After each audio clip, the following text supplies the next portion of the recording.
Today on display, Maniac Mansion for the MEGA65.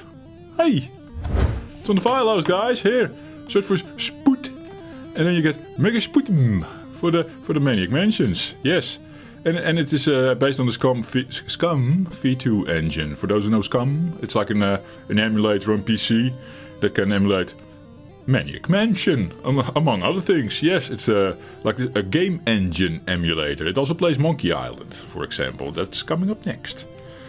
Let's see what this is about. We're downloading the 1.2 version here. Jeffrey has been playing with earlier versions before. Oh, I've downloaded it now many times already because I've been recording this one a couple of times already. Moving on. So this is what is... This is what is inside the download. 2 discs. You can look what is on... And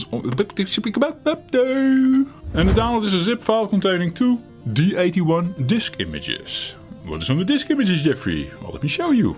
This is Dear Master, a nice little program where you can compile your own D81 images in, or D64 images, whatever you like. So here are the contents. This is like a little setup now. That is new in version 1.2. So looking forward to see what this is about.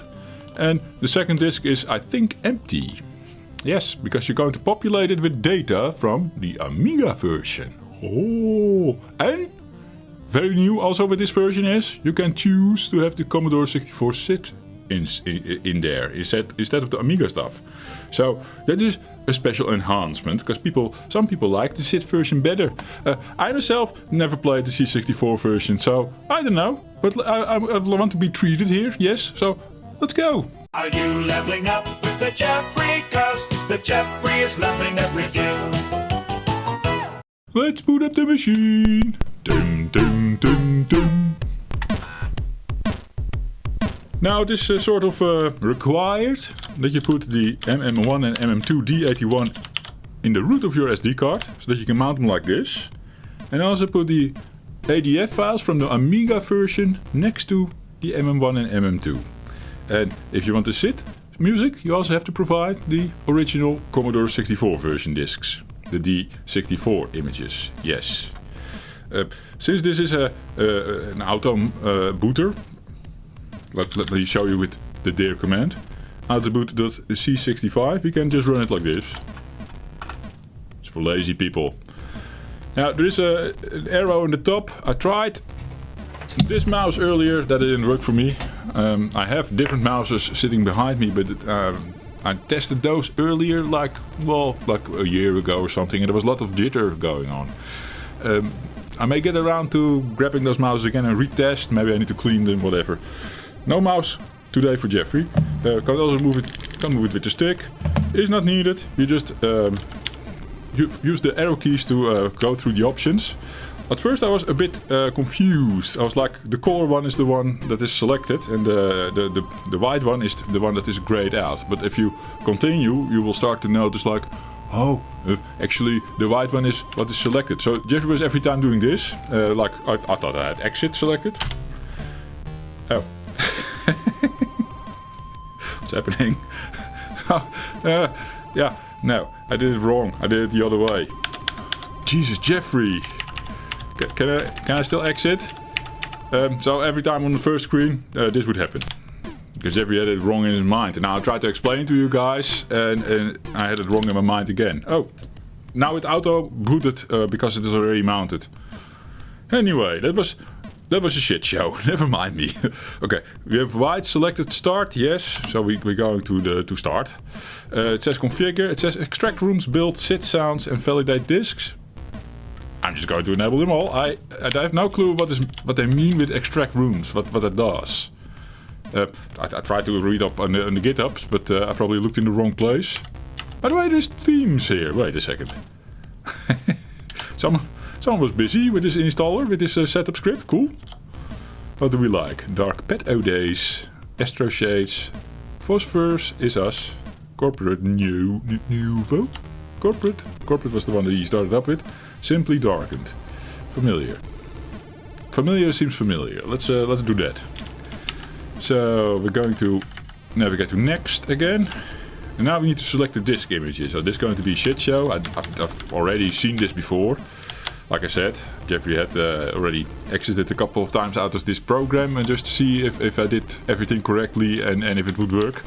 So now this is going to work already. I'm confused. Okay. So yeah, there are a couple of disk images on Jeffrey's SD card and it is a mess, I know. It's also not helping that these things are not sorted alphabetically. Yeah, a little gripe I have now with the machine. But I guess it will become, because I'm not the only one that has root images like this, I'm going to assume. More people will have this mess, because everything needs to be in a root if you want to mount it easy and stuff like that. Continue, Jeffrey. Sorry, guys. Just having fun. I'm already having fun with the setup script. It's easy to get Jeffrey entertained. Eh? So, MM2. Now, luckily, the next ones will be a bit easier. The ADF, this is the Amiga discs that it requires. So let's select MM1 ADF.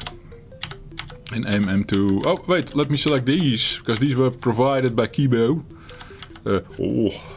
Sorry, Kibo. Yeah.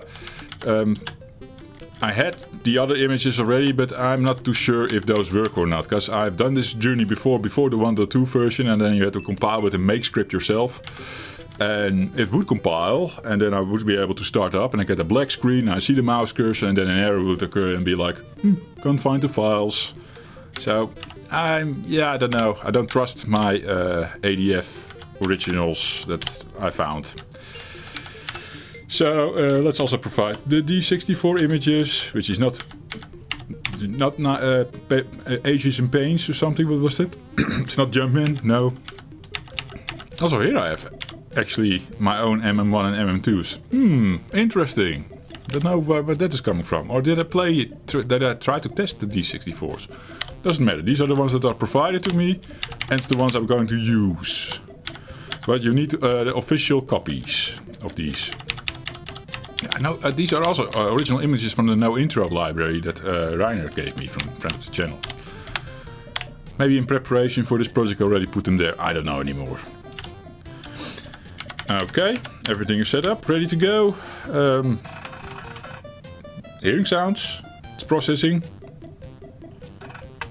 So sad, because we can't move the cursor out of the way, I don't know what the top is saying exactly. Well, the second row is extracting and building room files for destination disks. So basically what is happening now is looking at the ADF disk and then extracting all the level information and game data and puts it on the D81 images. And same is going to happen, I'm going to assume, for the SID. It's also going to extract it somewhere and put it on the disk. And then the scum recreation, what was it, Sputum, can play Maniac Mansion on your MEGA65 using the assets from the Commodore 64 and Amiga. How awesome is that? Eh? Now, you can probably already tell from the length of this video, I will not go and play this thing right now. But I am actually planning to do a playthrough at some point. But I need to familiarize myself a little bit again with the game. Okay, Jeffrey rented this always on his Nintendo Entertainment System. And I'm going to assume there are small version differences. But anyhow, I only completed it once in my life. And that was not even on the Nintendo Entertainment System version. It was the PC version in SCUM. I rented it always on the NES as a kid, couldn't complete it. And then in 2000-ish, the 0 years, I believe SCUM became a thing. It was very prominent on the internet and we could download it and we could play it. So I played, I guess I did Monkey Island as well, but I played Maniac Mansion, of course. It is a favorite of mine, although I never finished it as a kid. It was just too hard for me. And then David Tentacle, which I played the Amiga version at a friend's house back in the day when we are in the teenage years. Yeah, that was also fun. Was it on the Amiga? It could also have been the DOS version. Is there an Amiga version of David Tentacle? I even don't know. I think we played it on his 365 machine or something, but I don't know what he had. He had a PC earlier than I had. I started with Pentiums, so all retro stuff now, guys. A Pentium is retro, yeah. With Windows 95, but I was usually still in DOS, because I could do this tracker software, Impulse Tracker, and make music in that. Ho, ho, ho. Yeah, okay, the setup script is done. I guess we're now going to do exit. How do I navigate to exit? Oh, there we go. It's a bit confusing with the arrow keys. I don't know. I'm going to assume if you have a working mouse, that's better. It restarted the machine, or did a soft reset, I don't know, and it auto-booted now on the disk, and now it knows like, oh, we have a complete game here, we don't need to run setup. It auto-continues into the game. Awesome. Well done, well made. I should give the credits now to Kibo and this other guy, M3 something. Sorry, I forgot, I don't have it in front of me. Kibo already know from yeah, it's a regular name that pops up in the discords and stuff. The other guy, sorry, escaped me. Anyway, yes, all these guys, all these characters have their own gimmicks, their own specialties in the game. You can sort of see by looking at them. You just need to select 2 extra characters to assist Dave. Dave is Sandy's boyfriend, and Sandy has been kidnapped in this mansion. So he's going to organize a rescue with 2 other kids. And you have to select which one you like. Well, this one is called Sid. There was one called Jeff, right? Is this one? Jeff. Yeah, he's a surfer dude. I don't even know what his speciality is, but I believe Sid, let me see, tried to start his own new wave band. I'm going to assume he was the piano guy. This one is a photographer. There is some, I heard a PC sound, I don't know if you guys heard that. Getting a message somewhere, and it's distracting. Wendy is a novelist. Yeah, there's something with writing going on in the game as well. This guy is usually a favorite pick, I think, of many people. If you have this guy in your team, you are almost certain to be able to complete the game, I guess. He's the tech guy, because he's the nerd, right? She is probably doing something with the guitar. Is there a guitar? I actually don't know anymore, but there were 2 musicians, which is her and him. She is a singer, so, well, I don't know. So there is some puzzles you can do with music. I know there is a combination that was said that you couldn't complete the game or something. Never experienced it for myself, but that's what I know. Let's start, yeah, without selecting guys. Well, let's take Jeff. We are going to play with Jeff a lot. Let's take the nerd. I think having the nerd in my team is something I would prefer, because I don't know which characters I exactly use, but I go to assume the nerd was in there when I completed the game on Scan back in the day. It's also back in the day, the 0 years. So this is the Sid. Yes, I've already heard the Amiga version when I first booted it up in the 1.1 version, which couldn't do the Sid yet. So this is cool, and it's Amiga graphics. For Amiga maybe a bit simplistic, but this is how the game was, and it is better presented than the Commodore 64 version. I just took a sample of YouTube on what the Commodore 64 version would look like. I think I never touched that one. So weird. Maybe because of my history with NES, that I never looked into it. Oh, this looks like the old mansion. Like I said, I'm not going to play this all. Let me know in the comments if you want to really see Jeffy do this thing. I'll do my best to train and learn about this game again. Of course, you just have to know the puzzles. They just breeze through it, I'm going to assume. And there are a couple of finicky things about being thrown in the dungeon the whole time and stuff like that.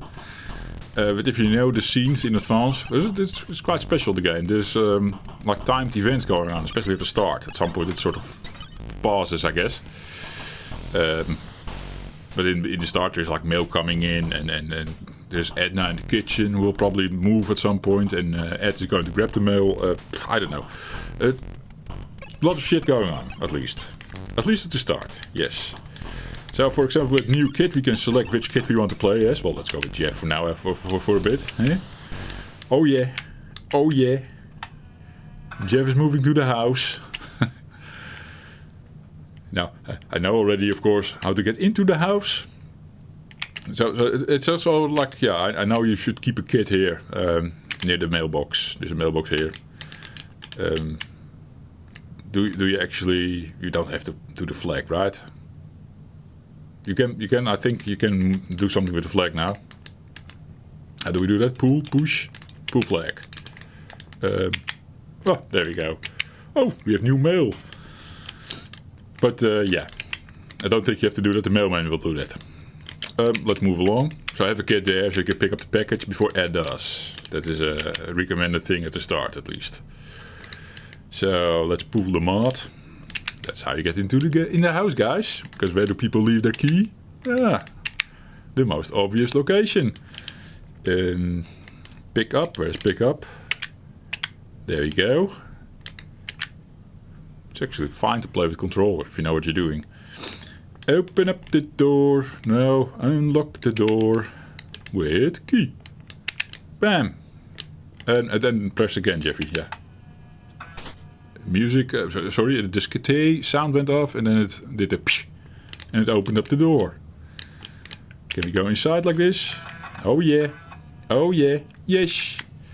So let's do the Edna scene. This is my way of showing you guys I know a little bit about the game. Open up the door.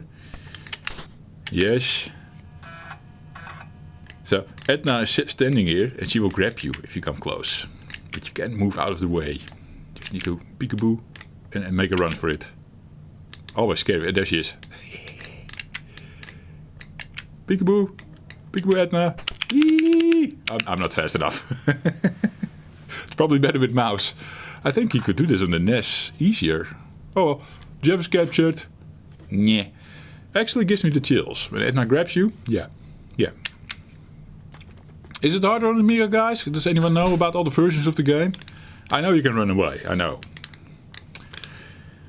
Anyhow, new kid. You want to see a little bit more of Jeffrey? Let's take Bernard, the nerd. Actually, can we select Dave? No. Need to do new kid Dave. Let's put Dave near the mailbox in case that scene happens. Then I can already practice the mailbox thing. Yes. Dip. Oh, cutscene. Well, my dear, hope you're having fun. Within minutes it'll all be over. Ooh, what is she going to do? You'll be hooked up to my machine, getting your pretty brain sucked out. You'll never get away with this. Dave and his friends will rescue me. It's a simple plot. You and your meteor can eat slime. But there's all this alien stuff going on. The tentacles are here from Dave the Tentacle, so yeah. That's what she thinks. Jeffrey and his voices again. Yeah, I know. Up. Oh, Dave. She's in trouble, man. Could he hear it? That's the question. Okay. Dave is standing near the mailbox. You can just pick up the pack and the guys won't grab you outside, as far as I know. You can just stand there, chilling. It's not obvious. Eh?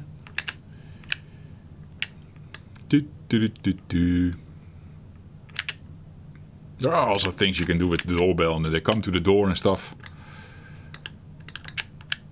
Now that I remember, that's a path I never take, of course, because it's not needed. But there are extras there to see. Oh well, maybe for the full playthrough, who knows. Let me just navigate the house a tiny bit. Yeah, this was something with a clock, I think. This door opens by having someone interact with the clock, I think. Yeah, pretty sure. Open up the door. Bam. But yeah, what do you guys think? How awesome is this? Maniac Mansion with Amiga assets and Commodore 64 music on your MEGA65. Oh, I love it. What is in here? Is this it's the cassette player? Is this something I think you need to use it, guys, or does it matter? I don't know. It's probably one of those puzzles. Open up the door. Yeah. Oh, yeah. I don't think you can see anything like this. What was it again? What is? And then search for door. See, you can spot things. Oh, there you go. Lamp. Walk to lamp. Okay. turn on. So our switch is turn on lamp. We spotted it with what is. There we go. The stairs is out of order. Stairs is out of order. And then it also says so on the sign, right? Read sign. It's all coming back now, guys. I even know there's like a little panel somewhere here. That's the loose panel. I saw it pop up down here. Where is it? Where's the loose panel? Do I need to use what is? Open up the panel. What is in here again? There's the cassette tape. Okay. Well, starting some puzzles here. Awesome to see. I will do a bit of practice or sort of relive the game a little bit off stream, so I don't bore you guys, because I am going to get stuck right now. I know for certain, because while it's sort of vaguely coming back, like, oh, you can do this, oh, you can do that, I don't know the full solution. I really don't. But happy! This is going to be fun. If I do a video on this, because maybe you guys don't watch this shit and don't leave a like and don't comment on this, and then Jeffrey says, maybe this doesn't score that well on YouTube, then Jeffrey doesn't do a video. That's how it works today, yeah? Okay? Don't forget to subscribe as well, by the way. Yes, I can see you. Yeah. Need to subscribe, guys. 1,000 subscribers. Then I never ask anymore. It's needed. Thank you for watching. Thank you for subscribing. See you in the next one. Cheers. Are you leveling up with the Jeffrey? 'Cause the Jeffrey's leveling up with you!